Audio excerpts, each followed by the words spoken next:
When we think of intelligence, we often think of IQ.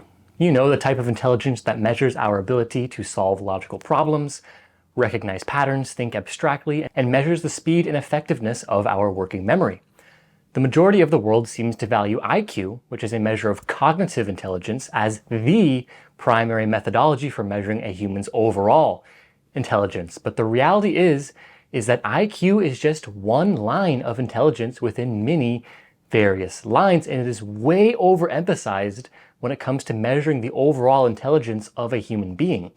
And so given the state of our world today, which happens to be in a meta-crisis where numerous complex intersecting problems threaten the Earth's and humanity's well-being and survival, there needs to be a greater emphasis on other lines of intelligence. In the past couple decades, there has been a greater emphasis in psychological schools of thought on the importance of EQ, which is emotional intelligence.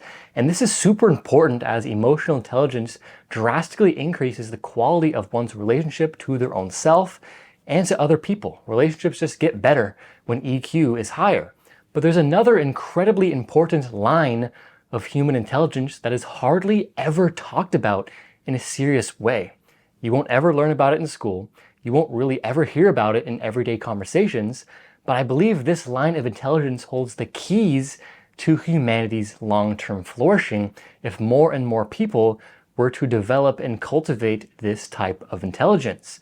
And this is SQ, or spiritual intelligence. And in this video, I'm going to give you a clear definition of spiritual intelligence, why it's so incredibly needed in today's world, and how you can develop spiritual intelligence in your own life. So let's dive in.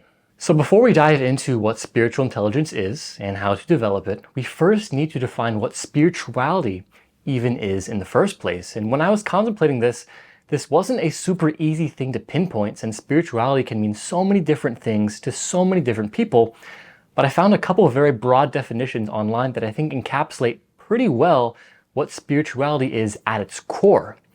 So the first definition I found was from Dr. Christina Polchaski from George Washington Institute of Spirituality and Health, who says, "Spirituality is the aspect of humanity that refers to the ways individuals seek and express meaning and purpose, and the way they experience their connectedness to the moment, to self, to others, to nature, and to the significant or sacred."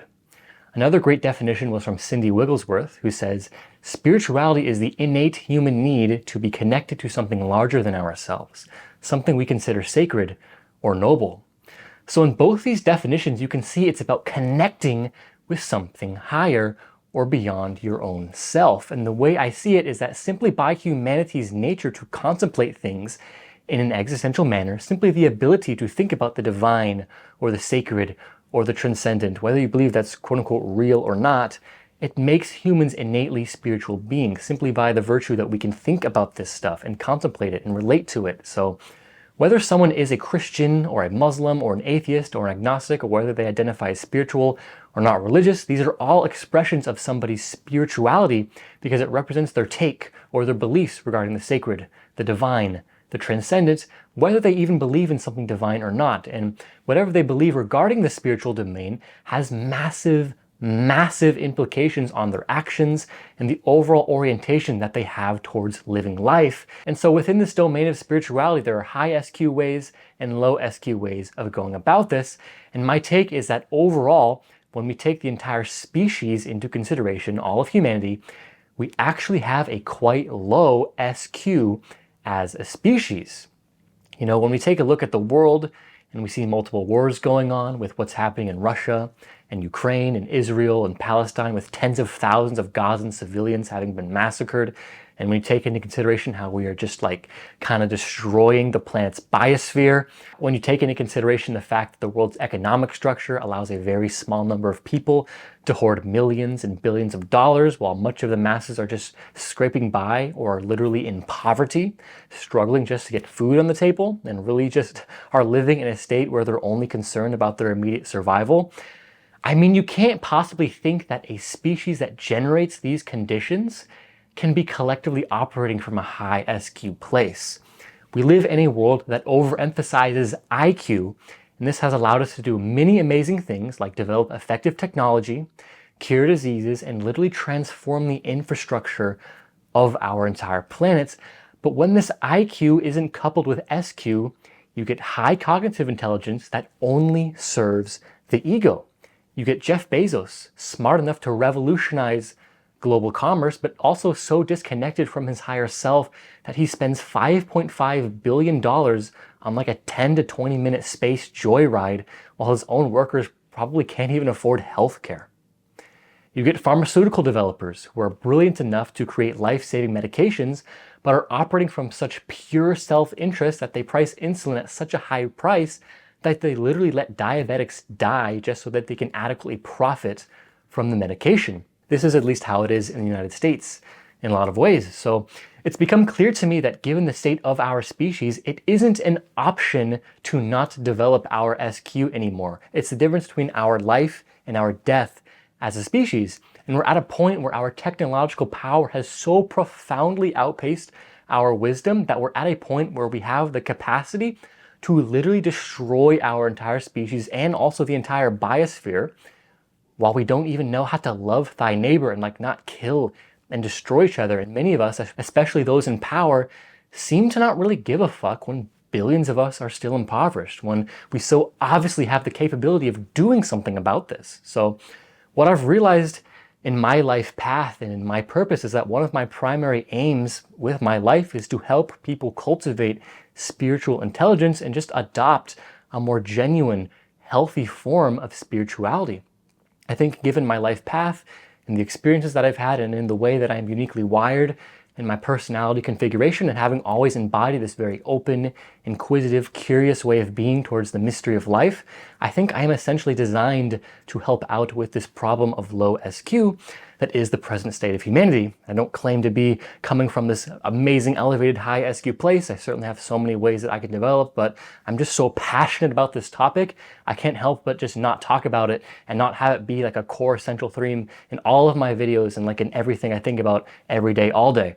And so when it comes to defining spiritual intelligence, throughout the course of this video, I'm slowly going to reveal all of what I see as composing the various components and sublines of spiritual intelligence so that you can get a very clear and holistic picture of what spiritual intelligence actually is, and thus be equipped with the knowledge and also the tools for how to raise your own spiritual intelligence. So what I see as being like at the very, very crux of spiritual intelligence is the capacity to shift from operating from your contracted, fearful ego to operating from your highest, most true, most authentic self. It's the difference between serving your lowercase s self, your personal agenda, your survival fears, your need to be right, versus serving the capital S self that is transcendent and includes all of life and all of reality, the universal self. But so much goes into making this shift. There has to be a recognition that your true nature is beyond the individual ego self. There has to be an awakening that takes place for this to happen and for this to be realized. And what virtually all esoteric spiritual paths have pointed towards throughout all of human history is this fundamental insight that I'm articulating, that your true nature is something transcendent, something that is infinite and everlasting, something that is at one with everyone and everything, something that is good, true, beautiful, and sacred. And it is this fundamental recognition and experience of oneness that allows the true higher capital S self to start taking over and become the primary driver of your life rather than your fearful and contracted ego.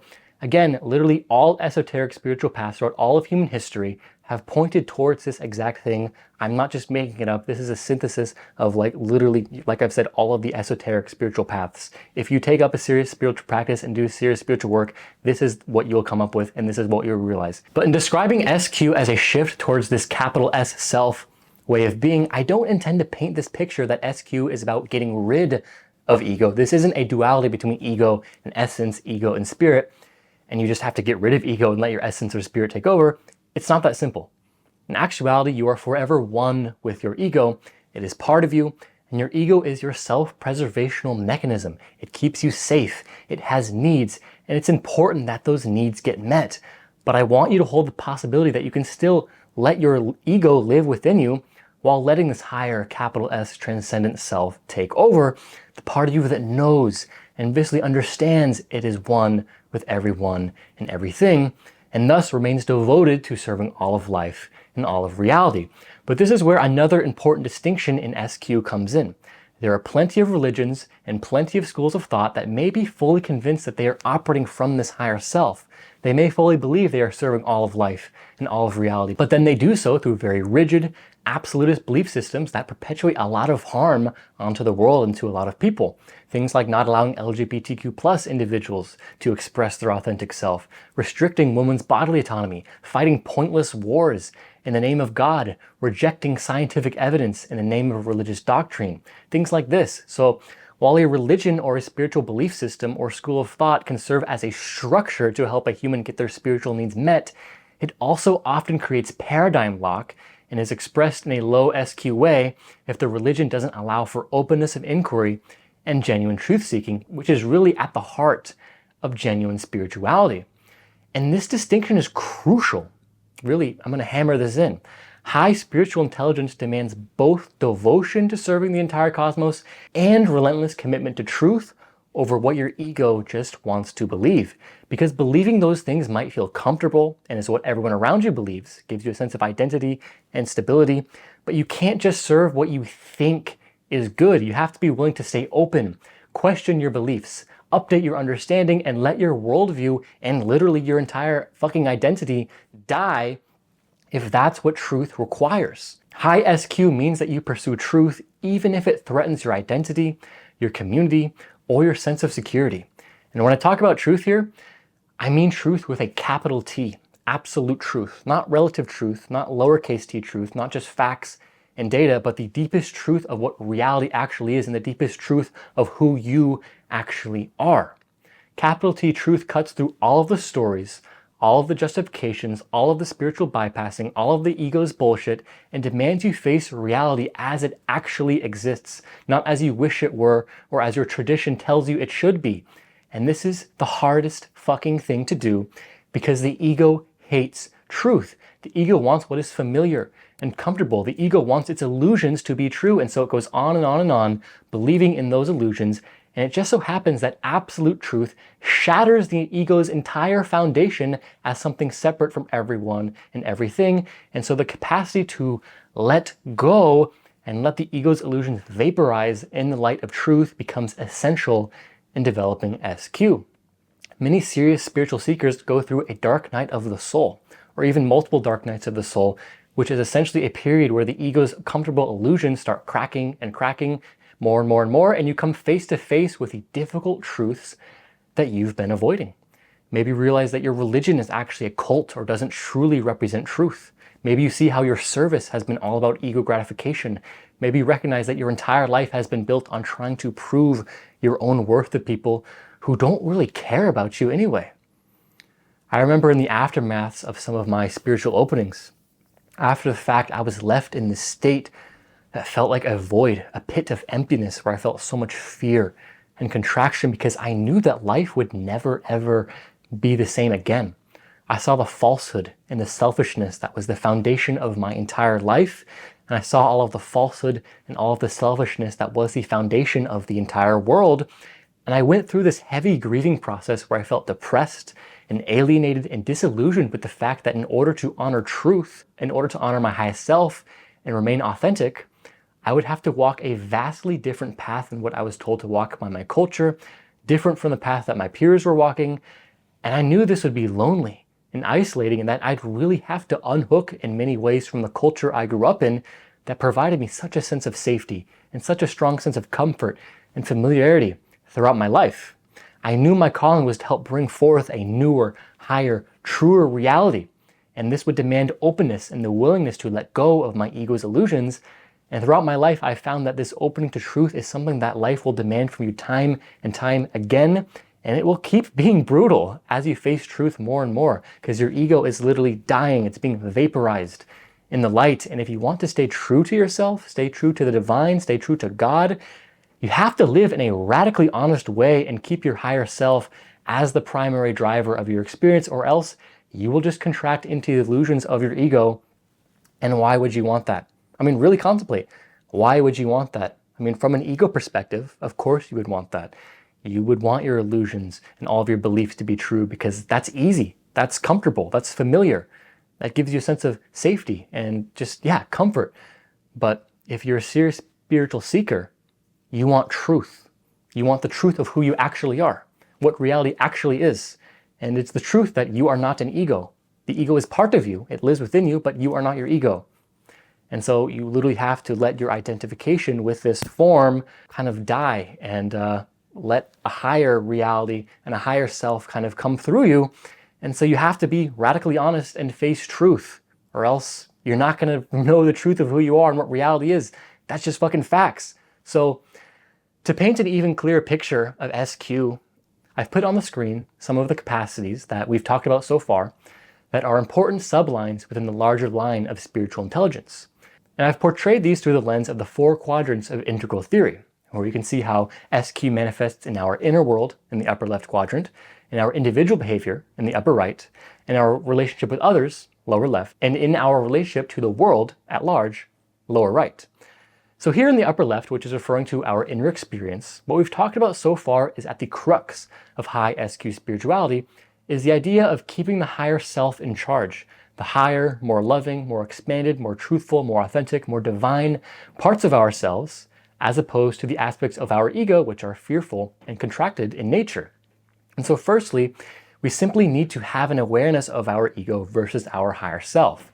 We need to be able to discern what it is like for us to act from contracted forms of ego and what it is like for us to operate from our higher self. This point probably demands a whole entire video in and of its own.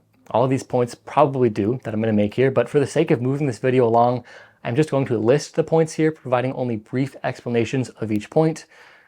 We also talked about the recognition that your true nature is ego transcendent. It is something eternal, infinite, everlasting, interconnected with and at one with everyone and everything. And I believe a high SQ capacity is to both recognize this and also experience it as well. So I've added in this point. Awareness of one's life mission is also a crucial point. You can realize that love and oneness is your true nature, but what are you going to do about it? I believe each and every individual, based on their unique experiences and their unique personality configuration, is uniquely designed to serve life in a particular way. So awareness of one's life mission is also absolutely essential. We've also talked about how high SQ is the commitment to truth, to ruthlessly honest self-reflection, and the commitment to see yourself in reality as it actually is, not how your ego wants it to be. Now let's move on to the upper right quadrant. So remember, the upper left quadrant refers to our inner world. Now the upper right quadrant refers to our behavior in the outer world. And so this is going to be about embodying our higher self in our actions. So I'm going to write the embodiment of love, compassion, and wisdom in our actions. These are higher self virtues. And so as a tangent to this, I'm also going to write engaging in spiritual practices that help keep our higher self in charge. This can be a variety of things. It could be meditation, could be contemplation, doing psychedelic ceremonies, simply just listening to and holding loving space for other people. It could be helping out someone in need, being of service in some way, being a part of a spiritual community, serving a community, whatever it may be. But it is important to have regular practices that keep this higher self in charge. And remember how we talked about how one can be convinced that they are being loving and compassionate, but also be doing so through a very contracted, rigid belief system that perpetuates a lot of harm. And so this is why inquiring into the nature of reality with a sense of openness, curiosity, and non-defensiveness is absolutely essential. We have to be able to explore the mystery that reality is in just a very open and inquisitive way. And this can be a very difficult thing. The ego seeks answers and seeks clarity on things. It seeks to pin things down. The unknown can feel threatening to the ego and can make one feel groundless. But in genuine truth-seeking, one needs to be able to have the capacity to hold paradox and mystery without needing a resolution. And I'll add this back in the upper left capacity as I say it out loud, actually, here on the screen. Also in the upper right quadrant, I'll also be adding behaving authentically, living in a way that is congruent with who you truly are, actualizing your life's missions in the world, always staying in truth. And I'm wording things in a slightly different way because a lot of this stuff essentially points to the same thing. Truth, authenticity, higher self, God are all essentially the same exact thing.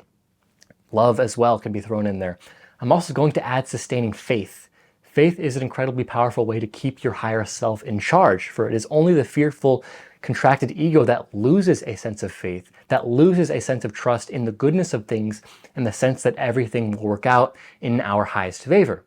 The higher self, which is naturally free and authentic and loving and lives with a sense of abundance, just naturally has faith in the goodness of reality.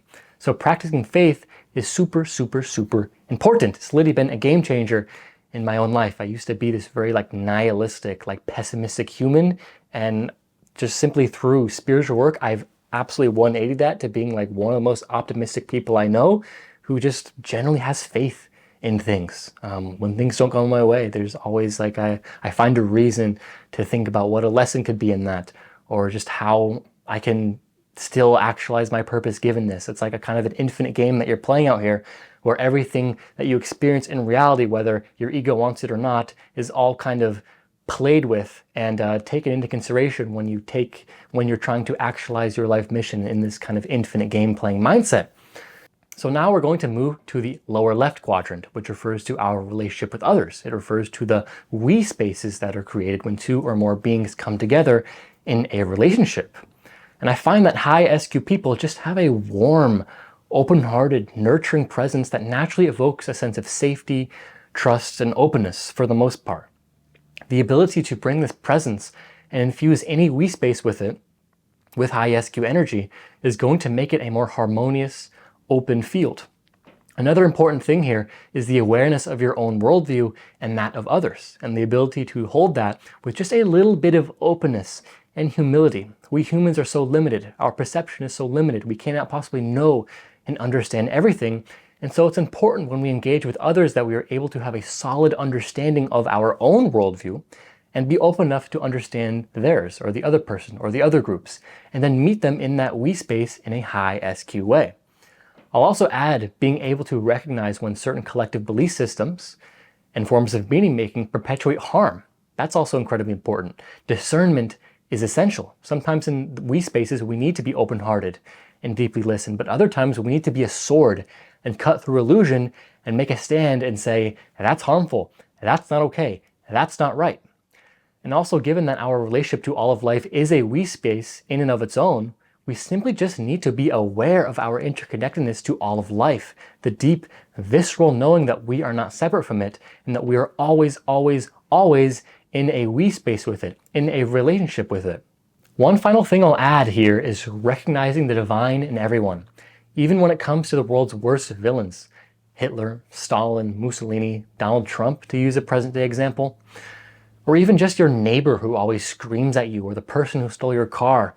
The ability to hold that openness and love even for these people, to wish them nothing but love and to still keep an open heart towards them, while also maintaining strong boundaries against them, of course. This is absolutely essential, and the moment that we close our hearts towards people and parts of reality, we stop including them in our embrace, and we kind of get cut off from our higher self in that way, because remember, our higher self is everyone and everything, and so we have to always keep an open heart and open mind towards it, even if we have strong boundaries towards, parts of our higher self, parts of the collective, certain people, in order for our individual selves to feel safe. Now we're going to move to the lower right quadrant, which represents how we act towards and within the world at large. What we've already kind of touched upon is this notion of our life's mission, which is how we embody our unique individual consciousness in reality and give our gifts to the world. So firstly, it's important that we're able to recognize how our individual consciousness affects collective systems. The entire human collective is just a soup of individual consciousnesses, and you are a part of that collective. You're a part of that soup. You have a role to play. So be conscious of the systems that you are a part of. Be able to know and discern whether the system is a harmful and extractive and exploitative one, or whether it's a regenerative and nourishing one. And seek to align yourself as much as you possibly can with the more regenerative and life-nourishing ones. Do you really want to be buying clothes that are made from slave labor overseas? Do you think it's best to drive a gas-guzzling car that only gets 10 miles per gallon? Do you want to be purchasing meat and dairy products that were made from animals that were in a cage and were suffering for their entire life, that were literally bred just to be killed? Do you really need to buy a new car or some other form of technology when you can buy an effective used and recycled one? This also includes voting for the more conscious and aligned political candidates, backing and supporting institutions that are going to be good for the development of mankind and all of life. These are the questions that are important to consider when it comes to aligning yourself with generative systems rather than exploitative ones. And really this stems from the devotion to serving the larger fabric of life, which is an essential component of high SQ. When it comes to your life mission, it also means choosing work and having a career that serves some larger purpose that isn't purely coming from ego. And as a subtangent to this work and career purpose, I believe a high SQ capacity is also being an effective and wise agent of change within this purpose, within this mission that you're living. It's not just having a career that is aligned with the larger ecology of life, it's also the ability to be effective as fuck within that role, to be able to hold a lot of life in your consciousness and be able to make wise and compassionate and loving decisions, and also sometimes very discerning ones as well, but all with the devotion to serve the larger ecology of life, to serve the entire cosmos. That's what it's all about. So here you have it on the screen, a huge list of high SQ capacities that you can develop to increase your overall SQ. I also want to give a shout out to Cindy Wigglesworth, who I mentioned earlier in this video, for spurring this contemplation within me. I saw a video on the YouTube channel Integral Life where she lists 21 capacities of spiritual intelligence, and I decided to contemplate this on my own based on her contemplation, incorporating some of the capacities that she listed, but also adding my own points as well, especially the component about spirituality as the pursuit of truth, which provides a bit of a more masculine voice to the picture. But take a look at these on the screen and just take them in. Just take them in, let them pierce you, let them live inside you in whatever way they're meant to live inside you, and contemplate where you may be strong, but also where you can develop as well. And in no way, shape, or form am I coming from a place being perfectly aligned in all these capacities. I know a lot of my future development spiritually is going to take place in the exterior quadrants, aligning more and more of myself with regenerative systems and aligning more and more of my higher self and my behavior at all times. But I also leave this inquiry very open-ended as well. This is just like an intellectual contemplation for you to kind of spur your own development. Again, this is an open-ended inquiry. I sense there's more to add here, so that's where you guys are going to come in. And I'd love to hear in the comments some other core capacities of spiritual intelligence that you guys would add in. I want to make this list even larger, so you guys tell me in the comments, what else would you add? And I know this might be a lot of info to take in at once, so I'll try to condense things a bit. If you're seeking to increase your spiritual intelligence, just start by asking a fuck ton of questions. Simply just be open to the mystery of life, be willing to not know, and then explore what that not knowing is like. Ask questions like, what am I afraid to question about my own worldview? Where might I be lying to myself and avoiding truth? What would I have to give up if this belief turned out to be wrong? What is reality? What is consciousness? What the fuck is this experience that I'm having right here? Can it really all be explained through the theory of evolution? Just get really fucking open and raw and intimate with yourself and everything you believe. And when you do this enough, you will realize that you don't really know anything at all.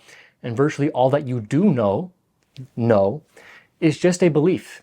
And a belief is simply a hunch about what is true. It's not the truth itself.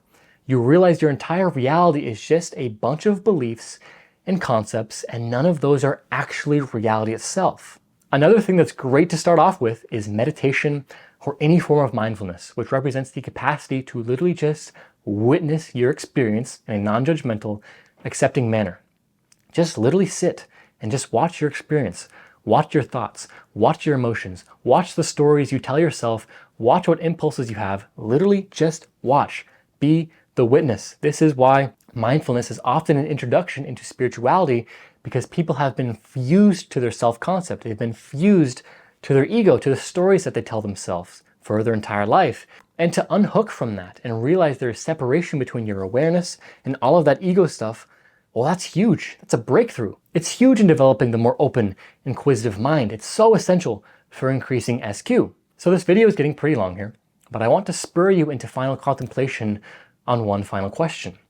And this is a question that has really been on the forefront of my mind lately, and that is the question, why did spiritual intelligence emerge within our species?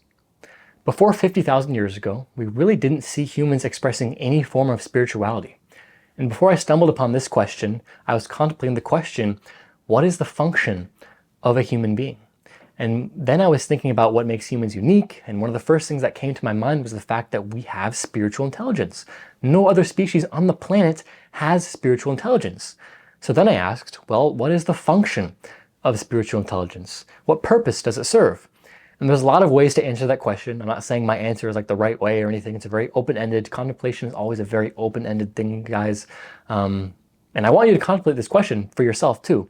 But essentially what I came up with is that it emerged so that life, human life, could remember its true essence as God, as love, as joy, as bliss, as harmony, as the creator, as what is good, true, and beautiful. So that life could continue evolving further and further and further with the awareness of and embodiment of our godly nature, essentially so that we could shepherd Gaia, the earth, and all of life really, and eventually more and more of the cosmos as well, in a more loving, harmonious, united, peaceful, life-affirming manner. It's literally to like remember who we truly are through our spiritual intelligence, and then to like crystallize that into the world, and then keep moving further and further in our evolution to get closer and closer and closer and closer to God, to spirit. But the thing is, like with the immense power that humans wield over the planet, we are capable of so much. We are capable of meeting every human's basic needs. We have the resources for it. We have the scientific knowledge of ecology to create nourishing and habitable ecosystems for ourselves and for so many species on the planet. We have the tech to live off clean energy and create sustainable cities. We have the psychological knowledge to heal trauma and grow effectively and self-actualize. We have all this stuff, but what we don't have is a critical mass of spiritually intelligent humans who can actually help us collectively utilize this stuff, collectively utilize this technology, which IQ has helped us build and even EQ has helped us build as well, that serves all of life rather than just individual ego agendas. That's the purpose of spiritual intelligence, is to like shepherd all of this stuff that we've created, all of this technology, and move life, move humanity towards the light, towards God, towards truth, towards beauty, towards goodness, towards our highest self. But instead, we currently have selfish wealth hoarders ruling the world, and we have a narcissistic pedophile sociopath at the helm of the most powerful country in the world. Like, what the fuck is this shit? Only spiritually retarded people could possibly create these conditions. Like, literally, I use that word so literally. The world is spiritually retarded. I'm just fucking saying that, how it fucking is. So that's where you guys come in, where you devote yourself to developing your SQ, towards pursuing truth, towards questioning everything, towards finding and living your life purpose, towards opening your mind and heart more and more and more. And then as we collectively do that, the world will improve. We don't need more IQ, we need more SQ. So go take this video and go do that. Go increase your SQ. I will have lots of future videos that will hit upon some of the points within those 4 quadrants in the future. I already have some other videos that kind of hit upon those points. The most recent one I posted, open-mindedness, the trait that will make or break your future, is like a core SQ capacity that is talked about in that video. That is the theme of that video. But this video was really just meant to get you started and to jumpstart the process. And I sense that if you're still watching this, then you're probably pretty damn devoted to increasing your SQ. And I'll trust that you'll go find the necessary resources in order to do that. Lots of gold on YouTube, lots of gold books. Some of the books that you see back here are some gold SQ books, like some of the books like right around here, I think. Gold SQ books. But that's really all I have to say for today, guys. That's it. Go take this video, go make love to the world with it. Hope you all have a great day, and peace.